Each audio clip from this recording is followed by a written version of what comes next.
Hello student, welcome to vision WBCS. Vision WBCS YouTube চ্যানেলে তোমাদের সকলকে স্বাগত এবং প্রত্যেককে গুড মর্নিং। এবং আমি অনেকদিন পর আবার তোমাদের জন্য ভিশন ডাব্লিউবিসিএস এর পক্ষ থেকে ইউটিউবে ক্লাস নিয়ে চলে এসেছি। এবং তোমরা অলরেডি জানো এবং দেখেও ফেলেছো যে সম্প্রতি ডাব্লিউবিপিএসসি অনেকগুলো এক্সামের ইন্ডিকেটিভ নোটিফিকেশন প্রকাশ করেছে। যেমন প্রথমে ডাব্লিউবিসিএস, তারপরে মিসলেনিয়াস এবং ক্লার্কশিপ একসাথে প্রকাশ করেছে, সাথে আইডিও তার ইন্ডিকেটিভ নোটিফিকেশন দিয়ে দিয়েছে, এবং সাথে আরও একটা গুরুত্বপূর্ণ ওয়েস্ট বেঙ্গল কোঅপারেটিভ সার্ভিস কমিশনের পক্ষ থেকেও একটি ইন্ডিকেটিভ নোটিফিকেশন প্রকাশ করা হয়েছে, যেখানে ক্লার্ক এবং কিছু অফিসার নিয়োগ হবে। অর্থাৎ বলতে পারো 5খানা গুরুত্বপূর্ণ পরীক্ষা। সাথে তোমাদের অলরেডি রেলওয়ের এনটিপিসি সামনে রয়েছে এবং গ্রুপ ডির ফর্ম ফিল আপ চলছে, 32,000 ভ্যাকেন্সি সেখানে রয়েছে। এবং এসএসসির ক্যালেন্ডারও প্রকাশ করে দেওয়া হয়েছে, সিজিএল, সিএইচএসএল, এমটিএস, তারপর হচ্ছে তোমাদের ফেজ ওয়াইজ যে এক্সামগুলো হয়ে থাকে সেইগুলো। তো 2025 কিন্তু খুবই খুবই ইম্পর্টেন্ট একটা বছর তোমাদের জন্য এবং নিজেদের যে বেকারত্ব রয়েছে সেটাকে ঘোচানোর জন্য। তো সেইটাকেই উদ্দেশ্য করে ভিশন ডাব্লিউবিসিএস এর পক্ষ থেকে আপকামিং সমস্ত এক্সাম অর্থাৎ ডাব্লিউবিসিএস, মিসলেনিয়াস, আইডিও, ক্লার্কশিপ, সাথে রেলওয়ে এনটিপিসি গ্রুপ ডি এবং এসএসসি পরীক্ষাগুলোকে টার্গেট করে জিকে এক্সপ্রেসের ক্লাস নিয়ে এসছে, যেখানে প্রত্যেক দিন তোমাদের 40টা করে হাই লেভেল জিকে প্রশ্ন উত্তর প্র্যাকটিস করানো হবে। এবং তোমাদের অনেকের সমস্যা হয়ে থাকে ইংরেজিতে প্রশ্ন রাখলে তোমরা বলো বাংলায় দিতে, বাংলায় প্রশ্ন দিলে বলো ইংরেজিতে দিতে। তো একদম সকলের কথা মাথায় রেখে বাইলিঙ্গুয়াল করে দিয়েছি, অর্থাৎ ইংলিশ এবং বেঙ্গলি বোথ ভাষাতে থাকবে, উইথ এক্সট্রা ইনফরমেশন। অর্থাৎ প্রশ্ন উত্তর তো করবোই, সাথে সেই প্রশ্নের সাথে সম্পর্কিত কিছু গুরুত্বপূর্ণ তথ্য দেখে নেবো। এবং এই ক্লাসগুলো চলবে প্রত্যেকদিন সকাল 8টা থেকে। তো ভিশন ডাব্লিউবিসিএস নতুন হয়ে থাকলে অবশ্যই অবশ্যই চ্যানেলটিকে এখনই সাবস্ক্রাইব করে নাও। এবং আজকে আমরা সেট নাম্বার 1 করব, কি কি প্রশ্ন উত্তর রয়েছে সেগুলো এক এক করে দেখব। তো দেখো, প্রথম প্রশ্ন, 1 নম্বর প্রশ্ন, এবং প্রত্যেকটা সাবজেক্ট থেকেই আমি প্রশ্ন রেখেছি, history, geography, polity, science, static GK এবং সায়েন্সের ফিজিক্স, কেমিস্ট্রি, বায়োলজি সমস্ত রকম ভাবেই প্রশ্ন উত্তর রেখেছি, যাতে ওভারঅল তোমাদের কভার আপ হয়। সাথে কারেন্ট অ্যাফেয়ার্সও রয়েছে শেষের দিকে। তো দেখো, প্রথম প্রশ্ন, who is the founder of Haryanka dynasty? অর্থাৎ হর্ষঙ্ক রাজবংশের প্রতিষ্ঠাতাকে। প্রত্যেকটা প্রশ্ন চলাকালীন চেষ্টা করবে নিজেরাই সঠিক উত্তরগুলো কমেন্ট বক্সে কমেন্ট করার, এবং প্রশ্নগুলো চলতে চলতে প্র্যাকটিসটাও হয়ে যাবে। ঠিক হোক ভুল হোক, উত্তরগুলো করো। তো সঠিক উত্তর হয়ে যাবে অপশন সি, বিম্বিসার। বিম্বিসার এই হর্ষঙ্ক বংশ বা ইংলিশে আমরা হরিয়াঙ্কা বলে থাকি, হরিয়াঙ্কা ডাইনেস্টির প্রতিষ্ঠাতা। তিনি হচ্ছেন প্রথম রাজা। এবং অজাতশত্রু নাম দেখতে পাচ্ছ, তিনি হচ্ছেন সেকেন্ড রাজা, সেকেন্ড কিং অফ এই হরিয়াঙ্কা ডাইনেস্টি। ওকে। এবং এই বিম্বিসারের কে পুত্র, অজাতশত্রু হচ্ছে বিম্বিসারের পুত্র। এবং অজাতশত্রুকে বলা হয়ে থাকে এই রাজবংশের শ্রেষ্ঠ রাজা। ঠিক আছে, great king of this dynasty. দেখো ডিটেলস একটু দেখবো, এটা আমরা বিম্বিসারের সম্পর্কে দেখব। ঠিক আছে, দেখো, he was also known as শ্রেণিক। তিনি শ্রেণিক নামে পরিচিত ছিলেন। কে ছিলেন? বিম্বিসার। ঠিক আছে, এবং অজাতশত্রু কি নামে পরিচিত ছিলেন? অজাতশত্রু পরিচিত ছিলেন কুনিক হিসাবে, KUNIK, কুনিক। তার উপাধি ছিল কুনিক। তারপর দেখো, he was contemporary of Lord Buddha and Mahavira. তিনি গৌতম বুদ্ধ এবং মহাবীরের সমসাময়িক ছিলেন। এইটাকে স্টার মার্ক করবে, পিএসসির বহুবার পরীক্ষায় প্রশ্ন এসেছে যে কোন রাজা গৌতম বুদ্ধ এবং মহাবীরের সমসাময়িক ছিলেন। সঠিক উত্তর হয়ে যাবে বিম্বিসার। দেখো, when the ruler of Avanti Pradyota suffer from jaundice he sent royal physician Jivaka. দেখো, এই বিম্বিসারের রাজসভায় বিখ্যাত ফিজিশিয়ান জীবক ছিলেন, এবং যখন অবন্তী শাসক প্রদ্যুৎ জন্ডিসে ভুগেছিলেন, এই বিম্বিসার তিনি রাজকীয় চিকিৎসক জীবককে তার এই জন্ডিস সারাতে কার কাছে পাঠিয়েছিলেন? এই প্রদ্যুতের কাছে পাঠিয়েছিলেন। এরকম কিন্তু পরীক্ষায় প্রশ্ন আসে যে জীবক কোন রাজার কোর্টে ছিলেন বা সভা কক্ষে ছিলেন? তখন সঠিক উত্তর হবে বিম্বিসারের সভাকক্ষে বিখ্যাত ঐতিহাসিক চিকিৎসক জীবক ছিলেন। এবং দেখো এস্টাবলিশড ক্যাপিটাল সিটি, এবং তিনি অর্থাৎ বিম্বিসার কোন গুরুত্বপূর্ণ রাজধানী প্রতিষ্ঠা করেছিলেন? সেটা হচ্ছে রাজগৃহ। রাজগৃহ যেটি মগধের রাজধানী ছিল, ঠিক আছে, capital of Magadha, capital of Magadha, মগধের রাজধানী ছিল, সেটি প্রতিষ্ঠা কে করেছিলেন? বিম্বিসার। এই যে তথ্য দেখলাম আমরা বিম্বিসার সম্পর্কে তথ্য দেখলাম। দেখো একটা প্রশ্ন সাথে কত ইনফরমেশন, এইখান থেকেও যদি প্রশ্ন এসে থাকে তোমরা করতে পারবে। নেক্সট দেখো 2 নম্বর প্রশ্ন। দেখো the revolutionaries like Ashfaqulla Khan, Chandrashekhar Azad, Ramprasad Bismil, Rohan Singh and Rajendra Lahiri were all associated with, অর্থাৎ কি বলছে? আশফাকুল্লাহ খান, চন্দ্রশেখর আজাদ, রামপ্রসাদ বিসমিল, রোশন সিং এবং রাজেন্দ্র লাহিড়ী এই রকম হচ্ছে বিপ্লবীরা কোন ঘটনার সাথে যুক্ত ছিলেন? নিচে 4টি কেসের ব্যাপারে রয়েছে। দেখো কাকুরি কনস্পিরেসি কেস, 1857, চৌরি চৌরা কেস এবং জালিয়ানওয়ালাবাগ ম্যাসাকেয়ার। তো কোনটার সাথে সম্পর্কিত ছিলেন এই সমস্ত বিপ্লবীরা? তো সঠিক উত্তর হবে অপশনে দ্য কাকোরি কনস্পিরেসি থিওরি। ঠিক আছে, কাকোরি ষড়যন্ত্র মামলার সাথে যুক্ত ছিলেন। ডিটেলসে দেখবো। দেখো Kakori conspiracy case was an armed robbery that took place on 9th August 1925 on a train in central Uttar Pradesh. অর্থাৎ কাকোরি ষড়যন্ত্র মামলা ছিল একটি সশস্ত্র ট্রেন ডাকাতি, যা 9 আগস্ট 1925 তারিখে উত্তরপ্রদেশের কেন্দ্রীয় একটি ট্রেনে সংঘটিত হয়েছিল। তো এই সালটা ইম্পর্টেন্ট। কাকোরি ট্রেন ডাকাতি বা ষড়যন্ত্র কখন হয়েছিল? 1925 সালে। এবং দেখো the robbery was organised by Hindustan republican association, অর্থাৎ এই ডাকাতিটি সংঘটিত হয়েছিল হিন্দুস্তান রিপাবলিকান অ্যাসোসিয়েশনের দ্বারা। তারপর দেখো Ramprasad Bismil was master mind behind the well planned Kakori conspiracy, এবং রামপ্রসাদ বিসমিল ছিলেন সুপরিকল্পিত কাকোরি ষড়যন্ত্রের মূল পরিকল্পনাকারী। ইম্পর্টেন্ট আরো কিছু তথ্য রয়েছে। দেখো the HRA was renamed in 1928 as Hindustan Republican socialist association, এবং 1928 সালে HRA অর্থাৎ হিন্দুস্তান রিপাবলিকান অ্যাসোসিয়েশন তার নাম পরিবর্তন হয়ে কি হয়? সোশ্যালিস্ট শব্দটা যুক্ত হয়ে যায়, হিন্দুস্তান রিপাবলিকান সোশ্যালিস্ট অ্যাসোসিয়েশন রাখা হয়। তারপর দেখো Ramprasad Bismil, Ashfaqullah Khan, Roshan Singh and Rajendra Lahiri were hanged in 1927, এবং এই কাকোরি ষড়যন্ত্র মামলার জন্য এই রামপ্রসাদ বিসমিল, আসাফুল্লাহ খান, রোশন সিং এবং রাজেন্দ্র লাহিড়ীকে 1927 সালে ফাঁসিতে ঝুলিয়ে হত্যা করা হয়। তারপর দেখো Chandrashekhar Azad shot himself in 27 February 1931। Chandrashekhar Azad 1931 সালের 27 ফেব্রুয়ারি নিজেকে গুলি করে কি করেন? আত্মহত্যা করেন। তো দেখো কত গুরুত্বপূর্ণ ইনফরমেশন একটা প্রশ্নের মাধ্যমে জেনে ফেললাম। ওকে, নেক্সট একটা গুরুত্বপূর্ণ ঘোষণা। ভিশন WBCS এর এই সমস্ত ইউটিউবের ক্লাসের যে PDF গুলো তোমরা শুধুমাত্র ভিশন কম্পিটিটিভ এক্সাম যে অ্যাপটা রয়েছে সেখান থেকেই ডাউনলোড করতে পারবে, এবং সেখানে WBPSC একটা সেকশন রয়েছে, সেই সেকশনে এই সমস্ত ইউটিউবের ক্লাসগুলোর PDF তোমরা পেয়ে যাবে। তো এর জন্য তোমরা ভিশন কম্পিটিটিভ এক্সাম অ্যাপটা প্লে স্টোর থেকে এখনই ডাউনলোড করে রেজিস্ট্রেশন করে নাও। নেক্সট 3 নম্বর প্রশ্ন। দেখো the Moplah rebellion in 1921 in Malabar was a Muslim peasant rebellion against, কি বলছে? 1921 সালের মোফলা বিদ্রোহ মালাবারে ছিল মুসলিম কৃষকদের একটি বিদ্রোহ, কাদের বিরুদ্ধে? সঠিক উত্তর কি হবে? তো সঠিক উত্তর হয়ে যাবে option D, Hindu land holders. ঠিক আছে, হিন্দু ল্যান্ড হোল্ডার্সের বিরুদ্ধে, অর্থাৎ হিন্দু জমিদারদের বিরুদ্ধে। দেখো ডিটেলসে দেখবো। দেখো the Malabar rebellion also known as Moplah rebellion was an armed revolt staged by Mappila Muslim of Kerala in 1921। Malabar বিদ্রোহ, যা মোবলা বিদ্রোহ হিসেবে পরিচিত, 1921 সালে কেরালার মাপ্পিলা মুসলিমদের দ্বারা আয়োজিত একটি সশস্ত্র বিদ্রোহ ছিল।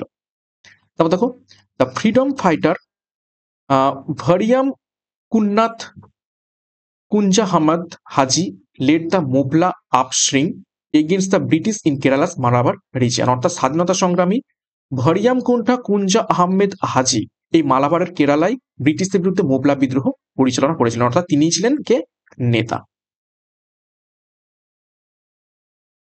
তারপর দেখো, in November 1921 67 মোবলা prisoners were killed when they were being transported in a closed freight wagon from Tirur to Central Prison in Kodanur. They died suffocation এবং this event is called wagon tragedy। কি বলছে, 1921 সালের নভেম্বরে 67 জন মোবলা বন্দীকে তিরুর থেকে পোদানুরের কেন্দ্রীয় কারাগারে নিয়ে যাওয়ার সময় তারা বন্দি ট্রেকের কোচে শ্বাসরুদ্ধ হয়ে মারা যান এবং এই ঘটনাটি ওয়াগন ট্র্যাজেডি নামে পরিচিত রয়েছে।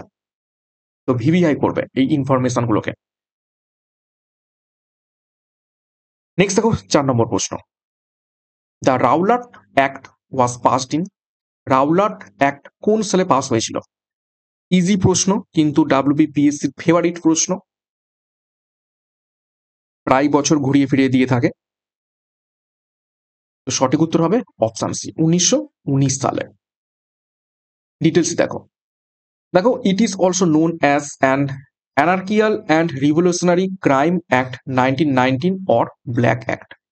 1919 সালের anarchical and revolutionary crime act বা ব্ল্যাক অ্যাক্ট নামেও পরিচিত রয়েছে এই রাউলাট অ্যাক্ট। এবং রাউলাট অ্যাক্টে কি কি বিধান ছিল দেখো, জননিরাপত্তার স্বার্থে সন্দেহভাজন ব্যক্তিদের গ্রেপ্তার এবং আটক করা যেতে পারে। আর কি, এটি অপরাধের দ্রুত বিচার নিশ্চিত করার জন্য আইন প্রদান করে। তারপর কি, গভর্নর জেনারেলকে এই আইনটি যে কোনো এলাকায় প্রয়োগ করার ক্ষমতা ছিল, অর্থাৎ গভর্নর যে কোনো এলাকাতে এই অ্যাক্ট কি করত, লাগু করে দিত বিপ্লবীদের আটকানোর জন্য। ঠিক আছে, অর্থাৎ বিপ্লবীদের যাতে বিপ্লবটা ছড়িয়ে না পড়ে সেগুলোকে আটকানোর জন্যই এই অ্যাক্ট লাগু করত এবং সন্দেহভাজন ব্যক্তিদের বিনা কোনো রকম প্রমাণ ছাড়াই আটক করত এবং দ্রুত বিচারের মাধ্যমে তাদের কি করত, শাস্তি দিয়ে দিত। নেক্সট 5 নম্বর প্রশ্ন, Mahatma Gandhi launched Kheda satyagraha in Gujarat 1918 to support the cause of. Mahatma Gandhi 1918 সালের গুজরাটে খেদা সত্যাগ্রহ শুরু করেছিলেন নিজের কোন উদ্দেশ্যে, কাদের সাপোর্টে?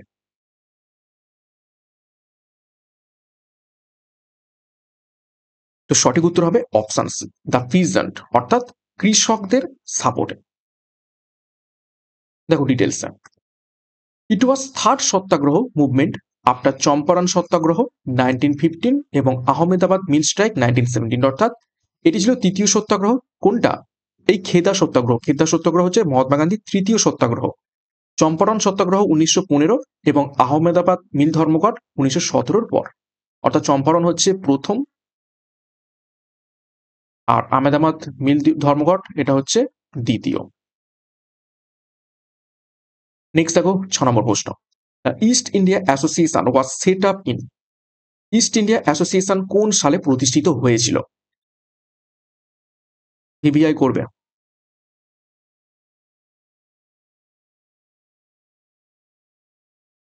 সঠিক উত্তর হবে অপশন এ, 1866, 1866 সালে। ডিটেলসে দেখো, the East India association was founded by Dadabhai Naoroji in 1866 in collaboration with Indians and retired British officials in London। অর্থাৎ ইস্ট ইন্ডিয়া অ্যাসোসিয়েশন প্রতিষ্ঠা করেছিলেন দাদাভাই নওরোজি 1866 সালে লন্ডনে ভারতীয় এবং অবসরপ্রাপ্ত ব্রিটিশ কর্মকর্তাদের সহযোগিতায়। নেক্সট দেখো 7 নম্বর প্রশ্ন, হু এস্টাবলিশড দ্য হিন্দু ধর্ম সংরক্ষিণী সভা ইন দ্য ইয়ার অফ 1893। কে 1893 সালে হিন্দু ধর্ম সংরক্ষিণী সভা প্রতিষ্ঠা করেছিলেন?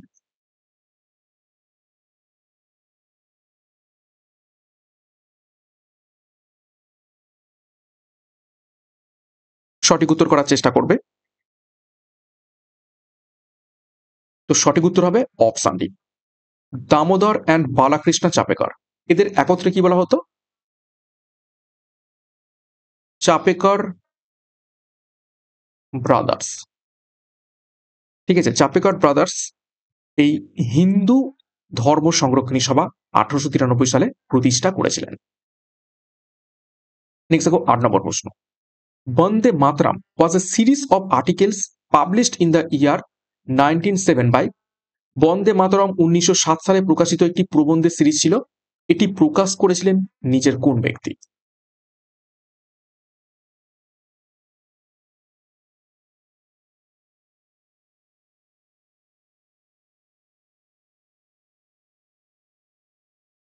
সঠিক উত্তর হবে অপশন বি, শ্রী অরবিন্দ ঘোষ।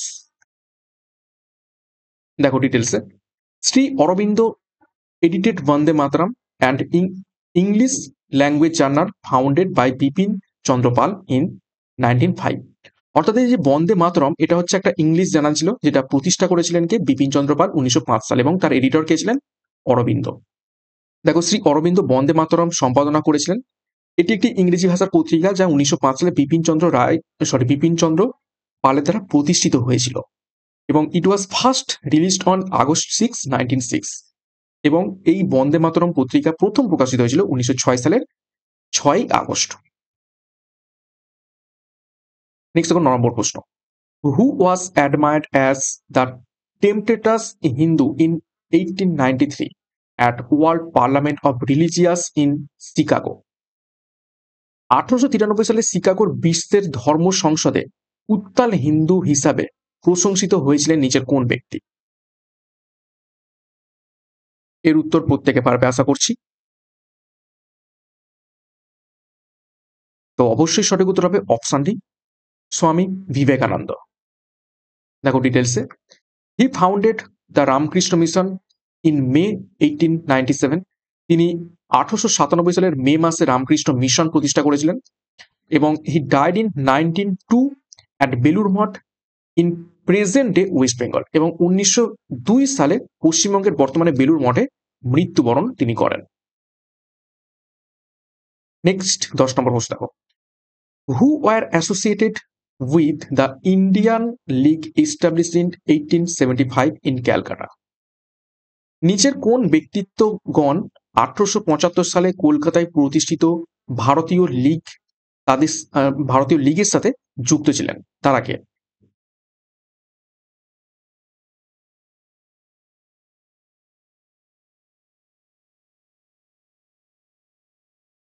তো সঠিক উত্তর হবে option C, Shishir Kumar Ghosh and Shambhucharan Mukherjee. দেখো ডিটেলস দেখো, দেখো ইন্ডিয়ান লীগ এটা হচ্ছে ইন্ডিয়াতে। দেখো দেখো শিশির কুমার ঘোষ ছিলেন একজন প্রখ্যাত ভারতীয় সাংবাদিক। তারপর দেখো তিনি 1868 সালে অমৃতবাজার পত্রিকা, যেটি বর্তমানে আনন্দবাজার পত্রিকা হিসেবে পরিচিত রয়েছে, একটি প্রখ্যাত বাংলা ভাষার সংবাদপত্র প্রতিষ্ঠা করেছিলেন। তারপর দেখো তিনি ছিলেন বাংলা থেকে একজন স্বাধীনতা সংগ্রামী, এবং দেখো তিনি 1875 সালে ভারতীয় লীগ শুরু করেছিলেন বা ইন্ডিয়ান লীগ শুরু করেছিলেন, যা মানুষের মধ্যে জাতীয়তাবাদী অনুভূতি উদ্দীপিত করার উদ্দেশ্যে ছিল। তো দেখো আমি এক্সট্রা নোটসগুলো বোথ বা বাইলিঙ্গুয়াল ল্যাঙ্গুয়েজে দিয়েছি তোমাদের সকলের বোঝার সুবিধার্থে। এছাড়া আর একটা লীগ রয়েছে, সেটা হচ্ছে ইন্ডিয়া লীগ। ইন্ডিয়ান লীগ নয়, এটা হচ্ছে ইন্ডিয়া লীগ, যেটা হচ্ছে লন্ডনে প্রতিষ্ঠিত হয়েছিল। এই দুটোর মধ্যে কিন্তু প্রত্যেকের কনফিউশন হয়ে থাকে, তো এটাও একটু বলে দিই। দেখো ইন্ডিয়া লীগ ছিল একটি ইংল্যান্ড ভিত্তিক সংগঠন, এবং এটি 1928 সালে কৃষ্ণ মেননের দ্বারা প্রতিষ্ঠিত হয়েছিল। ওকে, ইন্ডিয়া লীগ যেটা লন্ডনে, সেটা 1928 সালে কৃষ্ণ মেননের দ্বারা প্রতিষ্ঠিত হয়েছিল। এই দুটো কিন্তু একই শুনতে হলেও একটু আলাদা রয়েছে, একটু দেখে নেবে। নেক্সট দেখো 11 নম্বর প্রশ্ন, জিওগ্রাফির উপর থেকে এবার কিছু প্রশ্ন দেখবো। 10খানা আমরা ইতিহাস থেকে প্রশ্ন দেখলাম, এবার কিছু প্রশ্ন জিওগ্রাফি থেকে দেখবো।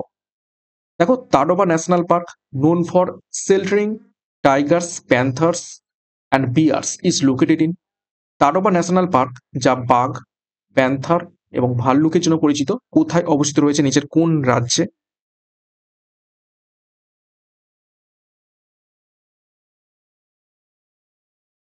সঠিক উত্তর হবে অপশন বি, মহারাষ্ট্রে। নেক্সট দেখো 12 নম্বর প্রশ্ন, in geography who propounded the theory of convectional current hypothesis?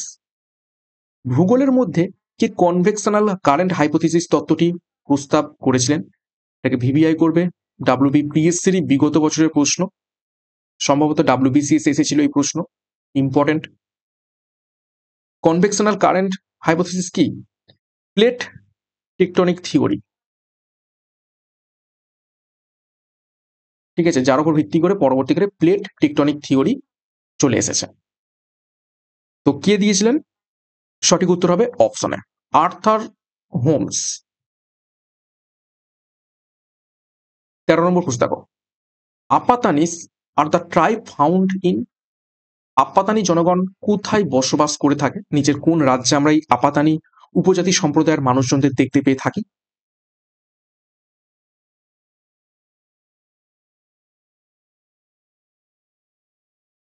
তো সঠিক উত্তর এখান থেকে হয়ে যাবে অপশানটি অরুণাচল প্রদেশ।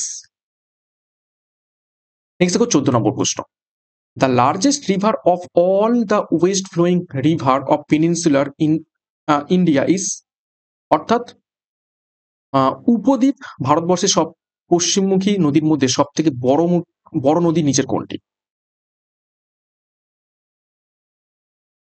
উপদ্বীপ ভারতবর্ষের সব পশ্চিমমুখী নদীর মধ্যে সব থেকে বড় নদী কোনটি?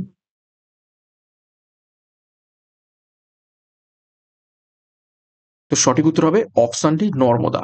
পশ্চিম বাহিনী নদীর গুলির মধ্য থেকে সেটা হচ্ছে তো সব থেকে বড়। দেখো ডিটেলস, দেখো নর্মদা ভারতের পঞ্চম সব থেকে বড় নদী, fifth biggest river in India, এবং দক্ষিণের পশ্চিম বাহিনীর নদীগুলোর মধ্যে থেকে সব থেকে বড়। দেখো নর্মদা নদীর মোট দৈর্ঘ্য 1312 কিলোমিটার। ওকে, তাও দেখো এটি নর্মদা কুণ্ড থেকে উদ্ভূত হয়, যা অনুপপুর জেলার অমরকন্তক পাহাড়ে অবস্থিত রয়েছে। অর্থাৎ অমরকন্তক যে পাহাড় রয়েছে তার অনুপ জেলাতে এই নর্মদা কুণ্ড থেকে উৎপত্তি হয়েছে এই নর্মদা নদী। এবং নর্মদা নদীতে অনেক বিখ্যাত জলপ্রপাত রয়েছে, যেমন কপিলধারা জলপ্রপাত, দুধধারা জলপ্রপাত এবং ধুন্ধর জলপ্রপাত। তারপর দেখো মোট দৈর্ঘ্য 1312। তো এই 1312 কিলোমিটারের মধ্যে নর্মদা নদী 1078 কিলোমিটার মধ্যপ্রদেশে প্রবাহিত হয়েছে এবং বাকিটা গুজরাটের মধ্যে থেকে প্রবাহিত হয়েছে। ওকে, তো ডিটেলস দেখলাম। নেক্সট দেখো 15 নম্বর প্রশ্ন, Umiam multipurpose power project is located in, Umiam বহু উদ্দেশ্য বিদ্যুৎ প্রকল্প কোথায় অবস্থিত রয়েছে? নিচের কোন রাজ্যে?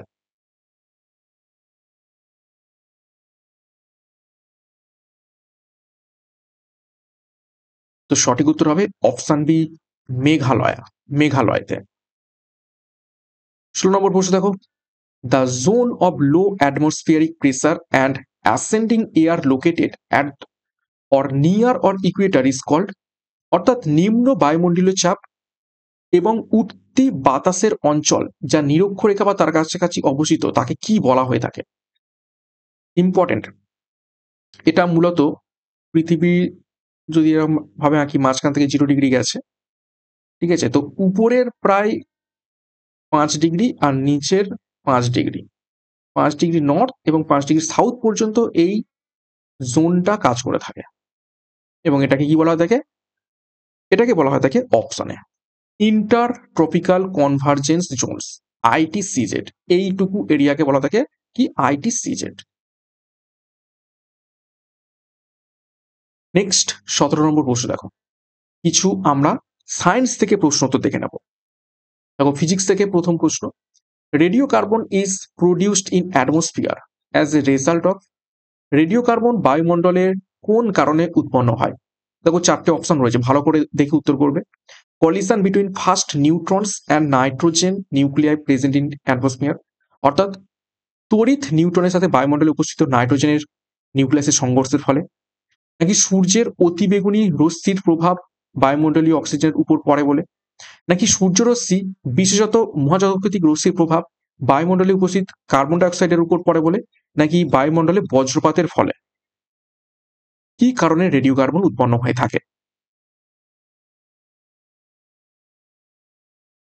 তো সঠিক উত্তর হবে অপশনে collision between first neutrons and nitrogen nuclei present in atmosphere, অর্থাৎ তড়িৎ নিউট্রনের সাথে বায়ুমণ্ডলে উপস্থিত নাইট্রোজেনের নিউক্লিয়াসের সংঘর্ষের ফলে রেডিও কার্বন উৎপন্ন হয়ে থাকে। নেক্সট দেখো 18 নম্বর প্রশ্ন, the absorption of ink by blotting paper involves, blotting পেপারের মাধ্যমে কালি শোষণ করার যে প্রক্রিয়া সেটিকে কি বলা হয়ে থাকে বা সেই প্রক্রিয়াটাকে কি বলা হয়ে থাকে?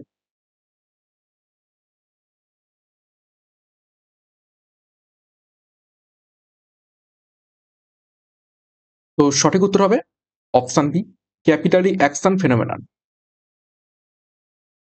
নেক্সট 19 নম্বর প্রশ্ন, siphon will fail to work if, অর্থাৎ সাইফন কাজ করতে ব্যর্থ হবে যদি। সঠিক উত্তর কি হবে? চারটি অপশন। দেখো, দুটি পাত্রের তরলের ঘনত্ব যদি সমান হয়ে যায়, নাকি দুটি পাত্রের তরলের স্তর একই উচ্চতায় থাকে, নাকি দুটি বাহুর সরি কি বলছে তার দুইটি বাহুর দৈর্ঘ্য অসমান হয়, নাকি দুইটি পাত্রের তরলের তাপমাত্রা সমান হয়। কোনটা হলে সাইফন কাজ করতে ব্যর্থ হবে? তো সঠিক উত্তর হবে option D, the level of liquid in two vessels each at same height, অর্থাৎ দুটি পাত্রে তরলের স্তর যদি একই উচ্চতায় থাকে তাহলে সাইফন এফেক্ট কাজ করবে না। দুটোর স্তর আলাদা আলাদা থাকতে হবে, তবেই কিন্তু সাইফন কাজ করবে। নেক্সট দেখো 20 নম্বর প্রশ্ন, nuclear size are expressed in unit named, পারমাণবিক আকার একটি এককে প্রকাশ করা হয় যা নামকরণ করা হয়েছে কোনটির নামে? অর্থাৎ কোন ইউনিটে পারমাণবিক আকার প্রকাশ করা হয়ে থাকে?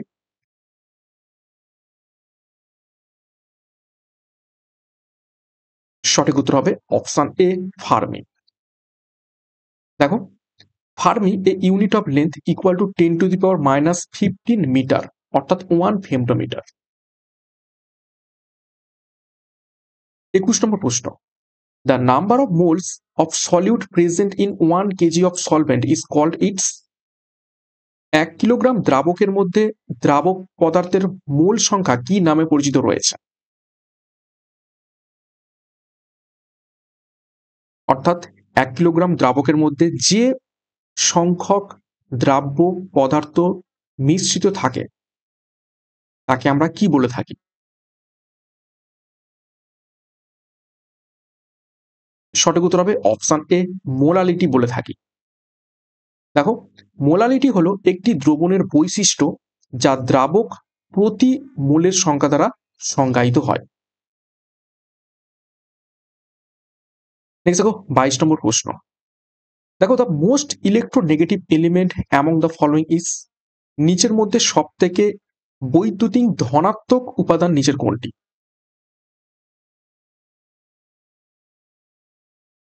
সরি, এটা ঋণাত্মক হবে, ইলেকট্রোনেগেটিভ বলেছে।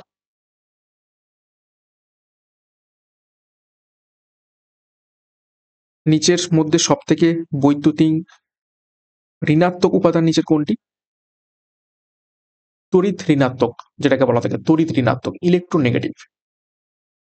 তো সঠিক উত্তর হবে অপশন সি, ফ্লোরিন।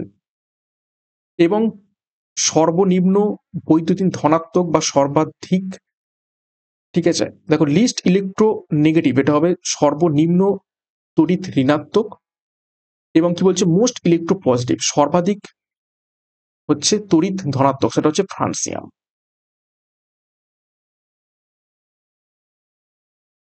23 নম্বর প্রশ্ন, দেখো, ordinary table salt is sodium chloride, what is baking soda.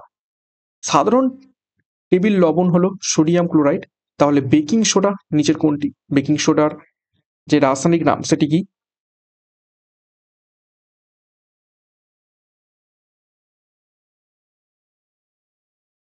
সঠিক উত্তর হবে অপশন ডি, সোডিয়াম বাইকার্বনেট, এটা হবে বেকিং সোডা। সংকেত কি? NaHCO3, এটা হচ্ছে বেকিং সোডার সংকেত, NaHCO3। 24 নম্বর প্রশ্ন, দেখো, পাইন, ফার, তারপর দেখো spruce, cedar, larch and cypress are famous timber yielding plants of which several also occurs widely in hilly region of India. All this belongs to, কি বলছে, পাইন, ফির, স্প্রুস, সিডার, লার্চ এবং cypress বিখ্যাত কাঠ উৎপাদনকারী গাছপালা যেগুলি ভারতের পাহাড়ি অঞ্চলে বিস্তৃতভাবে পাওয়া যায়। এগুলি সকলেই কোন শ্রেণীর অন্তর্ভুক্ত?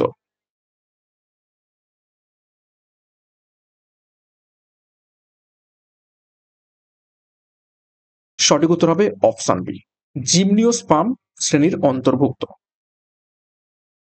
25 নম্বর দেখো, pollination is best defined as, pollination কিভাবে সঠিকভাবে সংজ্ঞায়িত করা যায়?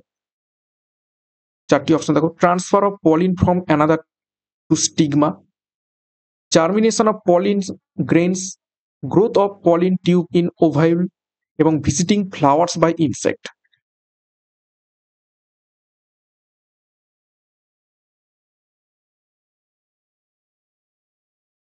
তো সঠিক উত্তর হবে অপশনে transfer of pollen from anther to stigma, অর্থাৎ অ্যান্থার থেকে স্টিগমাতে পলিনের স্থানান্তরকে কি বলা থাকে?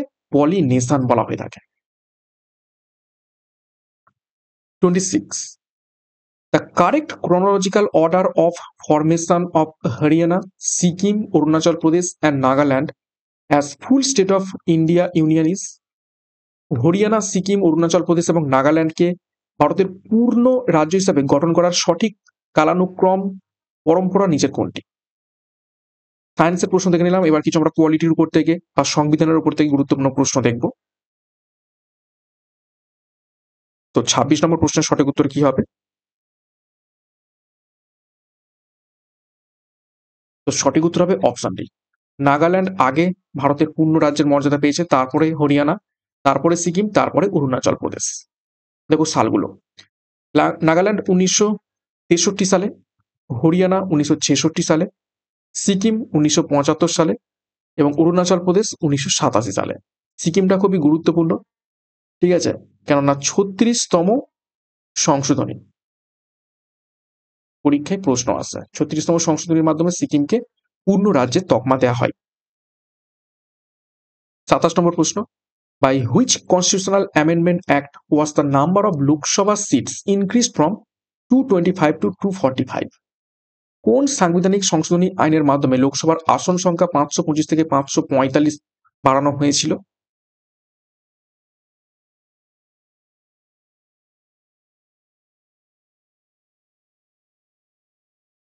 তো সঠিক উত্তর হবে option D, 31st constitutional amendment act 1973, অর্থাৎ 31তম সংবিধান সংশোধনীর মাধ্যমে। 28 নম্বর প্রশ্ন, the first backward class commission was appointed in 1953 under chairmanship of, প্রথম পিছিয়ে পড়া শ্রেণী কমিশন 1953 সালে কার সভাপতিত্বে নিয়োগ করা হয়েছিল?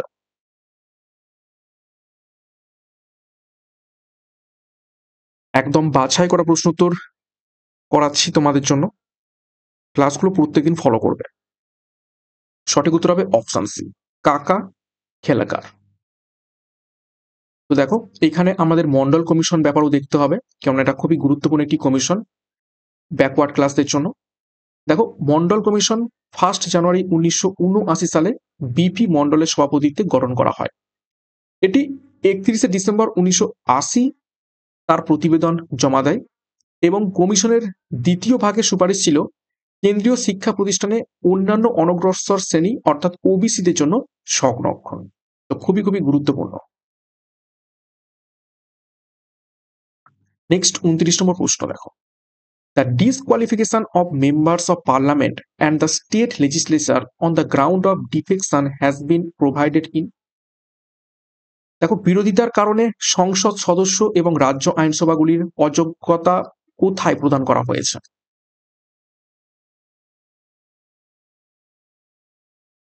কোনো একজন মেম্বারের, পার্লামেন্টের হোক বা রাজ্য আইনসভারই হোক, কোনো একজন মেম্বারের অযোগ্যতা নির্ধারণ করা যেতে পারে যে যে বিষয়গুলোর উপর বা কোন কোন ক্ষেত্রে তার এই মেম্বারশিপ চলে যেতে পারে, সেটা কোন সংবিধান সংশোধনী বা কোন সংবিধানের তফসিলে বলা রয়েছে? তো সঠিক উত্তর হবে অপশনে 10th শিডিউল অফ কনস্টিটিউশন বা সংবিধানের 10ম তফসিলে, এবং এটা 1985 সালে নিয়ে আসা হয় কততম সংবিধান সংশোধনীর মাধ্যমে? 52তম সংবিধান সংশোধনীর মাধ্যমে। 52তম সংশোধনীর মাধ্যমে এটা যোগ করা হয় সংবিধানে। দেখো ডিটেলসে, 10th schedule of constitution added by 52 amendment act 1985, 1985 সালে 52তম সংবিধান সংশোধনীর মাধ্যমে এটা যুক্ত করা হয়। Contents provisions of disqualification on ground of defection. তারপর দেখো 11th schedule by constitution of constitution, 11তম সংবিধান তফসিল, এটা দেখো ৭৩তম সংবিধান সংশোধনী ১৯৯২ সালে যুক্ত করা হয় এবং এটা পঞ্চায়েতি রাজ সম্পর্কে বিস্তৃত লেখা রয়েছে।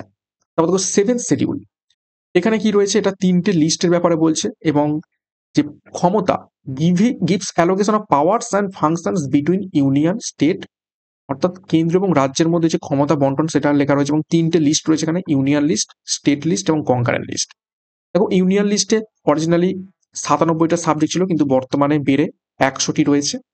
স্টেট লিস্টে অরিজিনালি ৬৬টি ছিল কিন্তু কমে এখন ৬১টি হয়েছে এবং কনকারেন্ট লিস্ট অর্থাৎ যৌথ তালিকাতে অরিজিনালি ৪৭টা ছিল কিন্তু বর্তমানে ৫২টা রয়েছে। খুবই খুবই গুরুত্বপূর্ণ তথ্য। এবং দেখো 12th শিডিউল, ১২তম তফসিল, যেটা ৭৪তম সংবিধান সংশোধনী ১৯৯২ সালে যুক্ত করা হয় এবং এটা মিউনিসিপাল কর্পোরেশনের সাথে যুক্ত রয়েছে। নেক্সট দেখো ৩০ নম্বর প্রশ্ন, the provisions of concurrent list, freedom of trade, commerce and intercourse and joint sitting of two houses of parliament are borrowed from. দেখো কনকারেন্ট লিস্টের বিধি, বাণিজ্য এবং আপেক্ষিক স্বাধীনতা, সংসদের ২টি কক্ষে যৌথ বৈঠক বা অধিবেশন কোন সংবিধান থেকে ধার করা হয়েছে?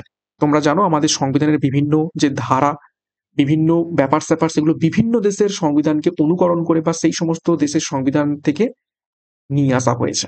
তো এই যে ব্যাপার স্যাপারগুলো কোন দেশের সংবিধান থেকে নিয়ে আসা হয়েছে? তো সঠিক উত্তর হবে অপশন বি, অস্ট্রেলিয়ান কনস্টিটিউশন। অস্ট্রেলিয়ার সংবিধান থেকে এগুলো নিয়ে আসা হয়েছে।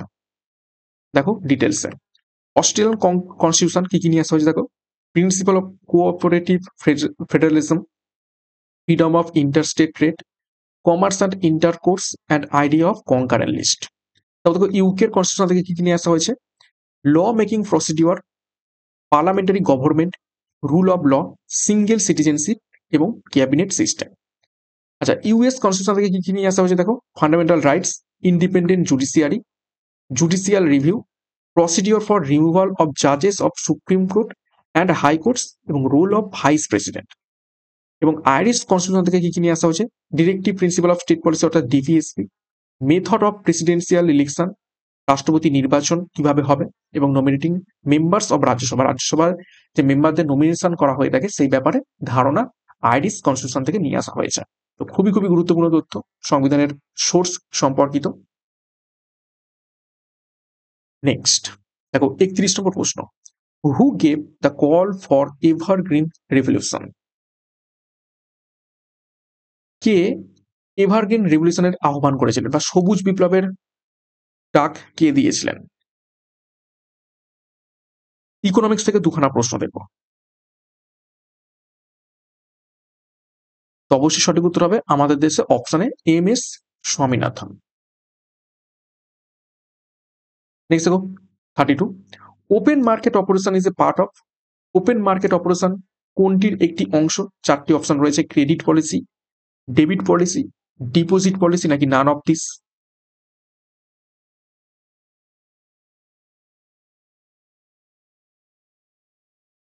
তো সঠিক উত্তর হবে অপশনে ক্রেডিট পলিসির একটি অংশ। 33 দেখো, Mahabhashya and outstanding work in fields of grammar is composition by. Mahabhashya ব্যাকরণের ক্ষেত্রে একটি অসামান্য কাজ, এটি কার রচনা করা? স্ট্যাটিক জিকে থেকে কয়েকটা প্রশ্ন তো দেখব। ঐতিহাসিক একটি গ্রন্থ মহাভাষ্য, কে লিখেছেন? তো সঠিক উত্তর হবে অপশনটি পতঞ্জলির লেখা।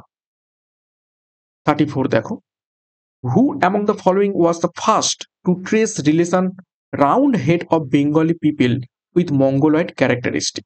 অর্থাৎ নিচের মধ্যে কে প্রথম বাঙালি মানুষের গোলমাথার সম্পর্ক মঙ্গলয়েড বৈশিষ্ট্যের সঙ্গে অনুসন্ধান করেছিলেন? ওয়েস্ট বেঙ্গলের উপর থেকে গুরুত্বপূর্ণ প্রশ্নটা ভিভিআই করবে। অর্থাৎ বাঙালি ব্যক্তিদের বা বাঙালি মানুষদের মাথা গোল হয়ে থাকে এবং এই বৈশিষ্ট্যটা মঙ্গলয়েড যে মানে বৈশিষ্ট্য রয়েছে তার সাথে সম্পর্কিত। কে বলেছিলেন? সঠিক উত্তর হবে option B, sir Herbert Risley. Next details দেখবো। দেখো স্যার হার্বার্ট রিসলে ছিলেন প্রথম ব্যক্তি যিনি বাঙালি মানুষের গোল মাথার সম্পর্ক মঙ্গলয়েড বৈশিষ্ট্যের সাথে খুঁজে পেয়েছিলেন। তিনি এই মানুষদের দ্রাবিড় এবং মঙ্গলয়েড জনসাধারণ বংশধর হিসাবে বিবেচনা করেছিলেন। 35 দেখো, হু of the following rulers developed A calendar in Bengal? নিচের মধ্যে কোন শাসক বাংলায় একটি ক্যালেন্ডার তৈরি করেছিলেন?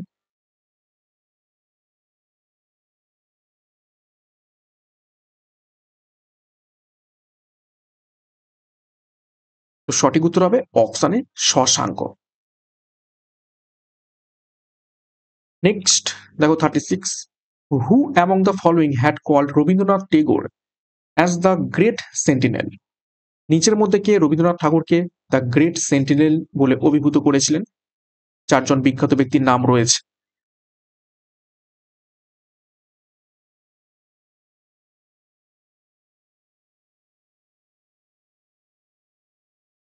তো সঠিক উত্তর হবে অপশন বি, মহাত্মা গান্ধী। 37 দেখো, কিছু গুরুত্বপূর্ণ আমরা কারেন্ট অ্যাফেয়ার্স এর উপর থেকে প্রশ্ন দেখব। Who has been appointed as the chairperson of national human rights commission বা এনএইচআরসি? জাতীয় মানবাধিকার কমিশনের চেয়ারপারসন হিসেবে কে নিয়োগ পেয়েছেন?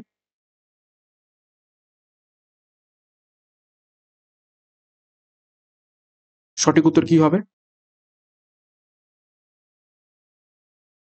সঠিক উত্তর হবে option C, justice V Rama Subramaniam.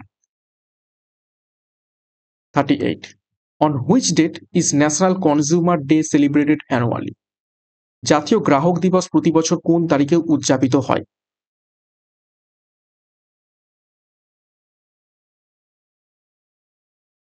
সঠিক উত্তর হবে অপশনে ডিসেম্বর 24 ডিসেম্বর।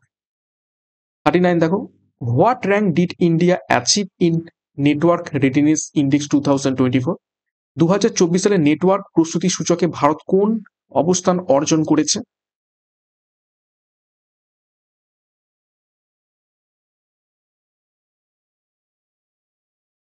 সঠিক উত্তর হবে 49। নেক্সট দেখো 40 নম্বর প্রশ্ন, who has been appointed as chairperson of the United nation internal justice council বা আইসিজে? জাতিসংঘের অভ্যন্তরীণ বিচার পরিষদের আইজেসি চেয়ারপারসন হিসাবে নিয়োগ পেয়েছেন নিচের কোন ব্যক্তি?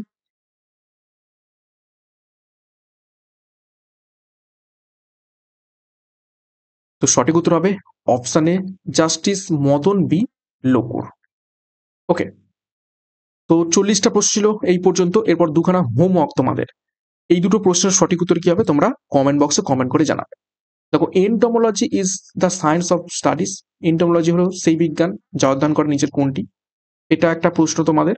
এবং দ্বিতীয় প্রশ্ন দেখো, each year world red cross day and red crescent day is celebrated on? প্রতি বছর রেড ক্রস এবং রেড ক্রিসেন্ট দিবস নিচের কোন তারিখে পালিত হয়ে থাকে? এই দুটো তোমাদের হোমওয়ার্ক রইল। সঠিক উত্তর কি হবে মেন কমেন্ট বক্সে প্রত্যেকে কমেন্ট করে জানাবে। এবং 40টা প্রশ্ন তো ছিল, 40-এর মধ্যে কার কত স্কোর হয়েছে একটু কমেন্ট বক্সে কমেন্ট করবে, এবং প্রশ্নগুলো কেমন ছিল, সাথে এক্সট্রা নোটস রেখেছি কেমন ছিল সেই ব্যাপারেও মন্তব্য করবে। এবং প্রত্যেকদিন ক্লাসগুলো সকাল 8টা থেকে ফলো করতে থাকো। এখান থেকে অনেক অনেক প্রশ্ন তোমাদের প্র্যাকটিস হবে এবং আশা করছি পরীক্ষাতে কমনও পাবে।